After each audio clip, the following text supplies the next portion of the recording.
So, Norwich City are looking to bolster their creative options with Paris Maghoma. This is a video that, having sort of read some of the speculation online, it seems like a move that's sort of well down the line, as reported by Connor on the Pink 'Un.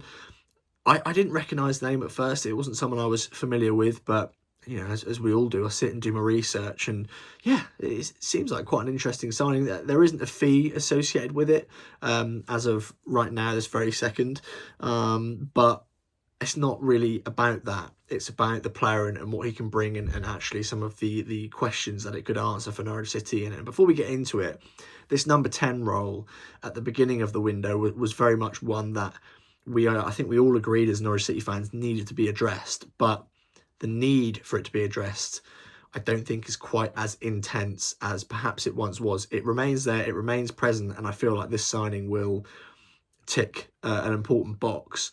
But it's also important to remember, you know, the recent performances of Anis Ben Slimane and Oscar Schwartau in that role, and I think it is season defining that they are stepping up into that position and giving Norwich options, because Philippe Clement has shown one thing consistently so far, and that is he likes to use his whole squad. He's not just sort of dead set on a certain 11 where everything has to be built around that. He likes to rotate. He likes to freshen things up. He likes to have a Norwich City team where it's a squad effort. It's a match day squad effort. It's not just 11 men.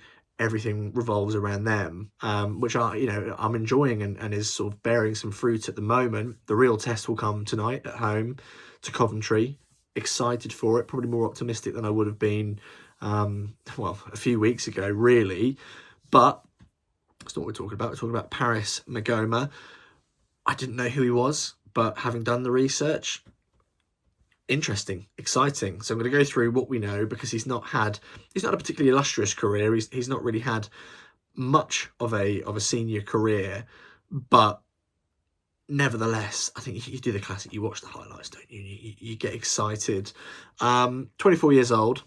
He's English. So interestingly, just as a touch point here, you know, for the main names that I mentioned earlier, when you think of 24, you think that's not incredibly young, but also is obviously not old at all. It's approaching your prime. He's 5 years older, or 4 and a bit years older than Oscar Schwartau, and he's only 2 months younger than Ben Anis Slimane.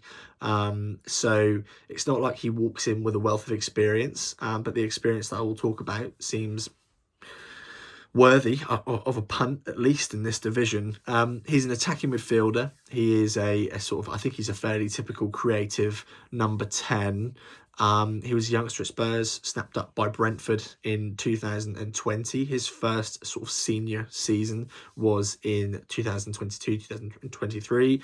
Started playing half a season in League Two with AFC Wimbledon, and then went to League One with MK Dons, playing a combined, I think it's like 42, 43 games. So EFL experience, you know, not incredibly recently, but League Two and League One are really where you learn your lessons about the EFL. Very physical leagues, very demanding on sort of your body, and you know, it seems as if he's been battling an injury, and this season has very much been about coming back and getting sharp from that.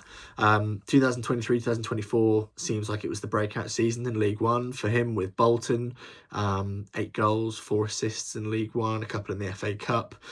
He won Young Player of the Season, and it seems as if he's sort of widely lauded as pretty good by Bolton fans online, which must suggest that he must be decent. They lost in the playoff final to Oxford. He actually came off really early on in that fixture in the playoff final, which I'm sure there'll be vengeance on his mind for if he was to step out onto the pitch for Norwich City.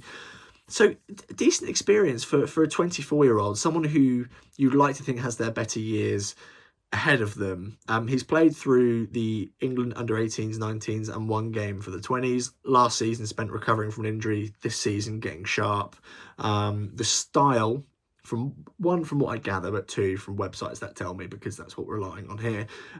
Comfortable on the ball, likes to sort of go at the defence, and is very creative, draws a lot of fouls, and from sort of watching the highlights, he clearly is someone who is comfortable with the ball at his feet, and Norwich City this season have kind of lacked that. And as we said, I think and it's been Slimane in the past couple of games has really stepped into that role. And Oscar Schwartau looks probably a bit more comfortable in the 10 than he does out wide.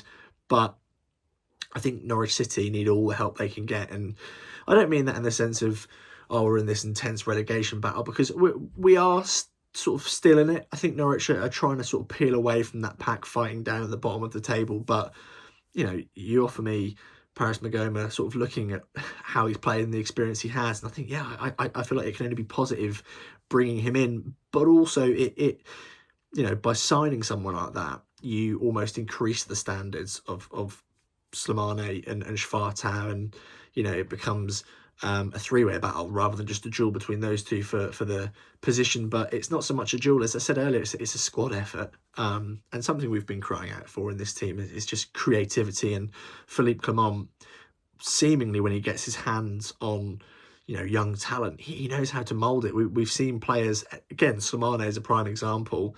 We've seen examples of players who are almost at crossroads in their career of can they take that next step, and he's helped them do that. So for me, the idea of putting this prospect of Maghoma in front of him, I'm excited as a Norwich City fan to see what they can achieve and what sort of player that they can bring out of him.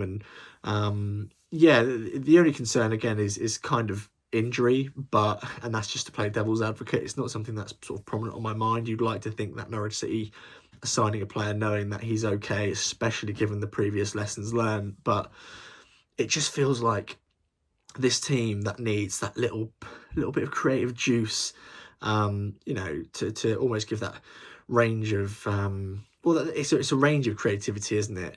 Norwich City need that, and Philippe Clement, as I said, when he gets his hands on young talent, he seems to know what he's doing. But also, he's improved Norwich massively structurally, defensively, and going forward, they're looking better. But you chuck in a creative number 10 and you can achieve all sorts. And I feel like, you know, one of the most important things here is I don't know about a chip on his shoulder, but Maghoma is going to have a point to prove, because he did it in League One with Bolton. He will feel more than ready, and was really unlucky with an injury. And Norwich City are a massive team in the Championship, and that's the pull. But not just that, I'm sure a conversation with Clement is something that he will have or will relish, depending on if and when that's happened. So yeah, for me, really exciting. 24 years old, English attacking midfielder, proven in the lower divisions. Feels like a punt well worth taking. It doesn't really feel like much of a gamble. It feels almost a little bit sort of like Jovan Maghoma, where it's very low risk, high reward. And given my levels of trust towards Norwich City and the coaching staff at the moment, I'm feeling pretty good about it. Maybe sort of 3 or 4 months ago, I'd have been a bit like, oh, what's the point? But we're not there anymore. We're feeling optimistic. We're hopeful. We're watching a Norwich City team that are structured well, playing good football, and sort of, you know, all round on the pitch, just much better than what they were pre Big Phil's really positive impact. But yeah, I feel like that's everything. Your thoughts, comment section. I would be very keen to know. Do you think that with this signing that Norwich City don't need to look at any more creative options? Where else on the pitch do you think we need to be looking? I know there was talk of sort of bumping a number 8, number 6, maybe a hybrid. Andy Irving sort of being that player who was linked, but obviously that never happened. Where else do you think we need to improve? And yeah, what I'm really hoping is when I sit down to sort of record my post-match reaction after Coventry, I pray that it's after a Norwich City win, because, you know, Norwich City at the moment, it feels like things are on the up, and hopefully that can continue. So, yeah, thanks for watching. Like, comment, subscribe, all that good stuff. See you soon.